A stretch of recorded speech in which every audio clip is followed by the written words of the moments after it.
அக்காலத்தில் கூட்டத்தில் இருந்த ஒருவர் இயேசுவிடம், போதகரே, சொத்தை என்னோடு பங்கிட்டு கொள்ளுமாறு என் சகோதரருக்கு சொல்லும் என்றார்.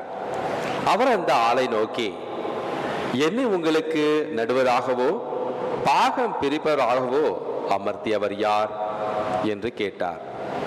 பின்பு அவர் அவர்களை நோக்கி, எவ்வகை பேராசைக்கும் இடம் கொடாதவாறு எச்சரிக்கையாயிருங்கள். மிகுதியான உடைமைகளை கொண்டிருப்பதால் ஒருவருக்கு வாழ்வு வந்து விடாது என்றார். அவர்களுக்கு அவர் ஓர் உவமையையும் சொன்னார். செல்வனாயிருந்த ஒருவனுடைய நிலம் நன்றாய் விளைந்தது. அவன், நான் என்ன செய்வேன்? என் விலை பொருள்களை சேர்த்து வைக்க இடமில்லையே என்று எண்ணினான். ஒன்று செய்வேன், என் களஞ்சியங்களை எடுத்து இன்னும் பெரிதாக கட்டுவேன். அங்கு என் தானியத்தையும் பொருள்களையும் சேர்த்து வைப்பேன். பின்பு, என் நெஞ்சமே, உனக்கு பல்லாண்டுகளுக்கு வேண்டிய பல வகை பொருள்கள் வைக்கப்பட்டுள்ளன. நீர் ஓய்வெடுப்பா, உண்டு குடித்து மகிழ்ச்சியில் திளைத்திடு என சொல்வேன் என்று தனக்குள்ளே கூறிக்கொண்டான். ஆனால் கடவுள் அவனிடம், அறிவிலேயே, இன்றிரவே உன் உயிர் என்னை இன்றிரவே உன் உயிர் உன்னை விட்டு பிரிந்துவிடும். அப்பொழுது நீ சேர்த்து வைத்த இந்த பொருட்கள் எல்லாம் யாருடையாகும் என்று கேட்டார். கடவுள் முன்னிலையிலே செல்வம் இல்லாதவராய் தமக்காகவே செல்வம் சேர்ப்பவர் இத்தகையோரே. இதுவே கிறிஸ்து வழங்கும் நற்செய்தி. கிறிஸ்துவே உமக்கே புகழ்.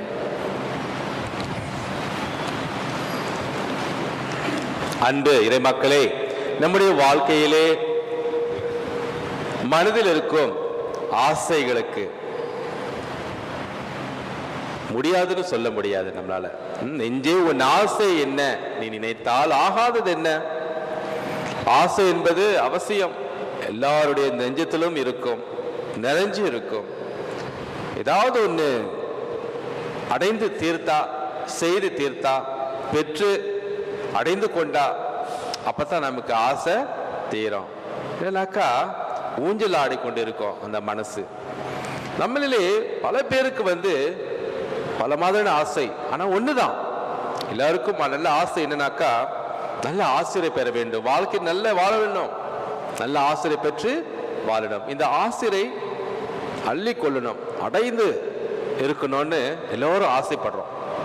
சரித்திரத்தை எடுத்து பார்த்தோம்னாக்கா, இந்த ஆசைக்காகவே வாழ்ந்தவங்க நிறைய பேர் இருக்கிறாங்க. பட்டியலிட்டு நாம சொல்லலாம். ஒருவேளை உங்களுக்கு தெரிஞ்சவங்க நிறைய பேர் இருப்பாங்க. ஆனா இவங்கெல்லாம் என்னத்தை ஆசைப்பட்டாங்க? பேரும் புகழும் செல்வங்கள், பண காசு எல்லாம் இருக்கணும், நல்ல அழகான தோற்றம் இருக்கணும், நல்ல அழகான உருவம் இருக்கணும். சில பேர் உண்மையை கூட, உண்மையான பாதையை கூட ஒரு அடைந்து செல்லும் ஒரு பாதையாக ஏங்கிக் கொண்டு ஆசைப்பட்டு இருந்தார்கள். இது ஒரு விதமான ஆசைத்தான். பல மாதிரியான ஆசைகள் இருக்குது. இதுல சில பேர் சொல்றாங்க, உண்மை பாதையில் நடந்தவர்கள் எல்லோருமே உண்மையான ஆசீர்வதிக்கக்கூடிய ஒன்றை பெற்றார்களாம் அவருடைய வாழ்க்கையிலே. அப்படின்னாக்கா புனிதர்கள் எல்லோரும் அவருடைய வாழ்க்கையில உண்மை பாதையை தேர்ந்தெடுத்து நல்ல ஆசிரியை, உண்மையான ஆசிரியை பெற்றார்கள். 1962 அந்த காலத்து மக்களுக்கு ஒரு வேலை தெரியும். 1950 ரொம்ப பிரபலமான ஒரு நடிகை மரலின் மொன்ரோ. அவங்க 36வது வயசுல மருந்து கூட சாப்பிட்டு தன்னுடைய உயிரையே எடுத்துக்கிட்டாங்க. காரணம், வாழ்க்கையில எதுவுமே நிம்மதி இல்லை, பேரும் புகழோடு வாழ்ந்தாங்க. உலகமே அவங்கள போற்றி புகழ்ந்தது, புகழ் பெற்று இருந்தாங்க, பணக்காசு நிறைய இருந்துச்சு. கடைசியில் 36வது வயசுல தன்னுடைய உயிரையே அவங்க எடுத்துக்கிட்டாங்க. வாழ்ந்து பிரயோஜனமே இல்லைன்னு சொல்லி, அர்த்தமே இல்லைன்னு சொல்லி. இது ஒரு உண்மை. 50-60 ஆண்டுகளுக்கு பிறகு 1997 பாரிஸ்ல திடீரென்று மரணம் அடைந்தாங்க பிரின்சஸ் டயானா. டயானா இளவரசி எல்லாத்துக்குமே தெரியுமே.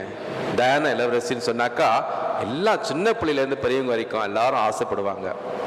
பேரு, புகழ், அந்தஸ்து, பணம், காசு எல்லாமே இருந்துச்சு. பெரிய மாளிகையில வாழ்ந்து கொண்டு வந்தவங்க இந்த அம்மா. பிரின்ஸ் வில்லியம், ஹாரிக்கு அம்மா அவங்க. இவங்களுக்கு ஒரு சாலை விபத்து நடந்தது. அந்த விபத்துல திடீரென்று பெயர் விட்டாங்க. அவங்களுடைய திருமணமும் கொஞ்சம் ஆட்டம் கண்ட திருமணம். வாழ்க்கையில பல பிரச்சனைகள், குடும்பத்திலே பல பிரச்சனைகள், இதையெல்லாம் ஏற்றுக்கொண்டு ரொம்ப பயந்து வாழ்ந்தவங்க இந்த பிரின்சஸ். 36வது வயசுல, அதே 36வது வயசுல திடீரென்று இறந்து போனாங்க. இதற்காகவே எல்டன் ஜான் ஒரு பாடலை எழுதி அவர் பாடினாரு, கேண்டல் இன் த வின். அப்படின்னாக்கா காத்தடிக்கும் பொழுது ஒரு கேண்டல் ஒரு கொளுத்தி வச்சாக்கா, மெழுகுவர்த்தி கொளுத்தினாக்கா எப்படி நிக்குமா? காத்து நல்லா அடிக்குது, அமைஞ்சிருமே.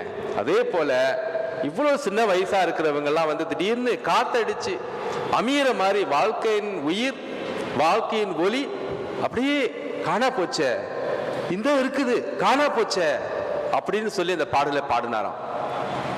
அத விஷயத்தை தான் இன்றைய முதல் வாசகம் எடுத்து கூறுகிறது. முதல் வாசகம் நல்ல வாசகம் அல்ல, கெட்ட விஷயத்தை எடுத்து சொல்லுது. ஆனா அது உண்மையானது.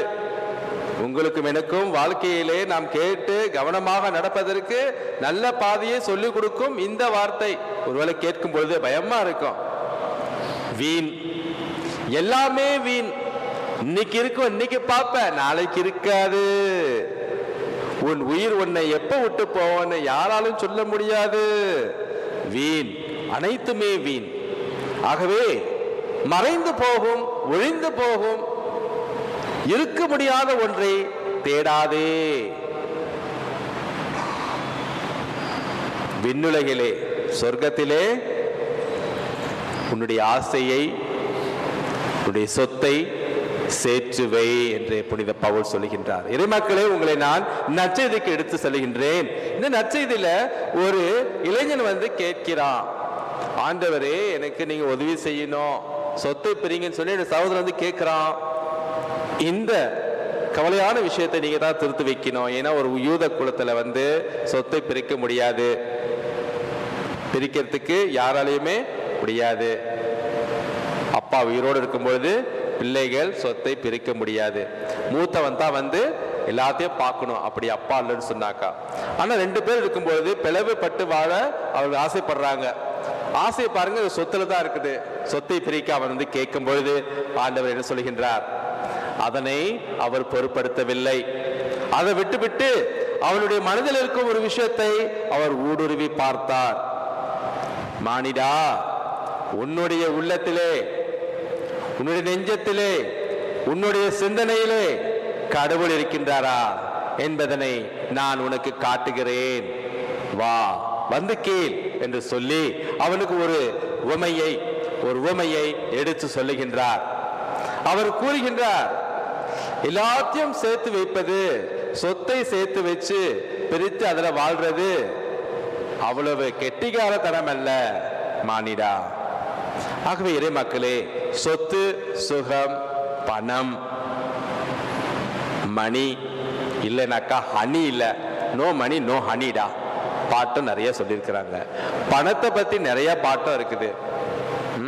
பணத்தை கண்டா பேய்க்கும் வாய் பழக்குமா அப்படின்னு சொல்லியிருக்கிறாங்க. நிறைய விஷயம் சொல்லியிருக்காங்க பெரியவங்க. பணம் என்பது ஒரு கெட்டது இல்லைங்க. பணம் இருந்தாக்கா, பணம் வச்சுக்கிட்டாக்கா அது பாவமும் இல்லை. சொத்து சுகத்தோட வாழ்றது பாவமும் இல்லை, நல்லது தான். ஆனா ஆண்டவர் என்ன சொல்கின்றார்? அந்த பொருள்களை, அந்த சொத்து சுகங்களை உன்னுடைய நல்ல மனசை கெட்டதாக மாற்றிவிட நீ இடம் கொடுக்காதே. புனித பவுல் சொல்லுகின்றார், அனைத்து விஷயங்களிலுமே கொலோசியருக்கு ஒரு கெட்ட விஷயம் என்னன்னு சொன்னாக்கா, ஆசை, அதிக ஆசைப்படுவது, எல்லாமே வேணும்னு அள்ளி வச்சுக்கிறது. செல்வந்தராக, பணக்காரர்களாக, திமிர் பிடித்தவர்களாக இருந்தார்கள் அந்த கொலோசியர்கள். ஆகவே திமிர்வாதம் கூடாது என்று சொல்லி கண்டித்தார் புனித பவுல். சில நேரத்தில் எல்லாத்தையும் நான் வச்சுக்கிட்டு இருக்கும்போது திமிரு பிடிச்சி ஆடுவேன். நான் திமிரு பிடிச்சி ஆடுவேன், யார் சொன்னாலும் கேட்க முடியாது. அந்த திமிர் எங்க வருது? உள்ளுக்கு இருக்கிற அதிகமான ஆசை. உன்னுடைய ஆசை உனக்கு கடவுளாக மாறிவிடும். எவன் ஒருவன் அள்ளி அள்ளி வைக்கின்றானோ, செலுத்து வைக்கின்றானோ, அதன் மேல எல்லாத்தையும் கவனத்தை செலுத்துகின்றானோ, அது கடவுளுடைய கண்களுக்கு நல்லதாக இருக்காது. கடவுளுடைய கண்ணுக்கு நீ தென்பட மாட்ட.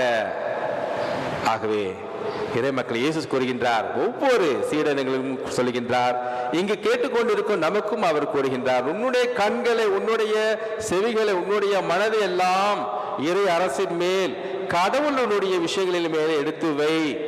அவர் உன்னை ஆசீர்வதிப்பார். அந்த ஆசீர்வாதத்தை தேடி வரும். எப்படி? கடவுளுடைய விஷயம்னா என்னது? கடவுளுடைய இறை அரசு சொன்னாக்க வெளியில இருக்கிற ஒரு விஷயம் இல்லை, நம்மை சுத்தியே இருக்கிற விஷயங்கள் தான். கஷ்டப்படுபவர்களுக்கு, நண்பர்களுக்கு நான் பகிர்ந்தளிக்க வேண்டும். இரண்டு இருக்கும் பொழுது அதுல ஒன்றை எடுத்து கொடுக்கும் பொழுது அது இறை அரசு தானே. இன்றைய சவால் என்ன? முதலாவது, இறைவார்த்தை கூறும் எடுக்கும் சவால் என்னன்னு சொன்னாக்கா, கடவுளுக்கு உகந்த, கடவுளுடைய கண்களுக்கு உகந்த விஷயத்தை நான் செய்து வர வேண்டும். கடவுளுடைய கண்களுக்கு நான் ஒரு செல்வந்தனாக இருக்க வேண்டும். இன்னைக்கு செல்வநாதன், செல்வதுரை, இப்படி செல்வா என்ற பெயரை வச்சுக்கிட்டு இருக்கிறோம். நல்லா நிறைஞ்சு இருக்கிறோம் ஆசிரியர்ல. கடவுளுக்கு உகந்தவர்களாக இருக்க வேண்டும். Make your actions pleasing and rich in the sight of God. இரண்டாவது, நீங்களும் நானும் அறியாமலேயே சில நேரத்தில் நமக்குள்ளேயே மனதுக்குள்ள கடவுளை தவிர வேற ஏதாவது விஷயத்தை நாம் உருவம் கொடுத்து அதை கடவுளாக ஆக்கி நாம் ஆராதித்துக் கொண்டிருப்போம். அது என்ன? அந்த இளைஞனுக்கு இருக்கிற ஒரே ஒரு விஷயம் என்ன சொன்னா, தனக்குள்ளே யோசிச்சுக்கிட்டான், ஆஹா இந்த களஞ்சியத்தை இடிச்சு நான் பெருசா கட்டுவேன், எல்லாத்தையும் சேர்த்து வைப்பேன், நாளைக்கு ஓய்வெடுடா, உண்டு குடித்து ஆட்டம் போட்டுக்கிட்டு திமிரா இருப்ப, யார் என்ன கேட்க முடியும்னு சொல்லி இருமாப்பு கொண்டிருந்தான். அதுதான் அவனுடைய கடவுள். அவனுடைய இருமாப்பு அவனுக்கு கடவுளாக மாறி அவனுக்கு வேட்டு வச்சுச்சு. அறிவிலியே, இந்த இரவே உயிரை நான் எடுத்துக்கொள்ளுவேன் என்று சொன்னார் ஆண்டவர். ஆகவே உங்களுக்கும் எனக்கும் இன்றைய இந்த நாளிலே யார் அந்த கடவுள்? மனதுக்குள்ளே நான் கோவிலை கட்டி கும்பிடுற கடவுள் யார்? ஒருவேளை உன்னுடைய பேங்க்ல இருக்கும் பணமாக இருக்கலாம், சேர்த்து கொண்டே இருக்கலாம், அல்லது உன்னுடைய நிலங்களாக இருக்கலாம். ரந்தாவ், சீலியாவ், கார்டும் எல்லாம் நிறைய எக்கச்சக்கமா நிலம் வச்சிருக்கிறீங்க எல்லாரும்.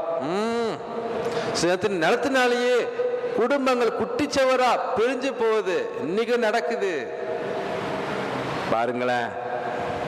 ஆசை எங்க இருக்குதுன்னு எங்க வந்து சேருது? ஒருவேளை உன்னுடைய